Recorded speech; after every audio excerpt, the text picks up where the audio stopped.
విశాఖలోని southern international hotel management academy మట్టి గణపతి విగ్రహాలు పంపిణీ చేసింది. 2000 విగ్రహాల పంపిణీని ఎమ్మెల్యే వంశీకృష్ణ శ్రీనివాస్ ముఖ్య అతిథిగా హాజరై ప్రారంభించారు. మట్టి గణపతులను పూజించి పర్యావరణాన్ని కాపాడాలని విశాఖ ప్రజలకు ఎమ్మెల్యే పిలుపునిచ్చారు.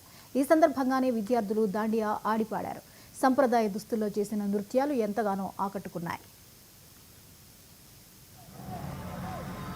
సదరన్ విద్యా సంస్థల ఆధ్వర్యంలో సతీష్ గారు మేడం గారి ఆధ్వర్యంలో అద్భుతంగా వినాయక చవితి సంబరాలు జరుగుతూ ఉన్నాయి.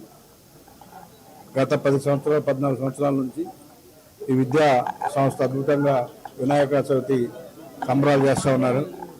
ముఖ్యంగా కాలుష్యాన్ని నిర్మూలించాలి, ప్లాస్టిక్ ఎక్కడ వాడకూడదు, ప్రకృతికి ఎటువంటి ఇబ్బంది రాకూడదనే ఉద్దేశంతో వినాయకుని యొక్క మట్టి విగ్రహాలని గత 10 సంవత్సరాలుగా పంపిణీ చేస్తూ సుమారు 300 మంది పిల్లలతో ఇక్కడ దాండియా రకరకాల నృత్యాలతో ఒక 2-3 రోజుల ముందే వినాయక చవితిని ఇక్కడ తీసుకొచ్చి అద్భుతంగా చేస్తారు. పిల్లలందరూ కూడా చాలా చక్కగా డ్యాన్సులతో 3 రోజుల ముందే పండుగను తీసుకొచ్చారు.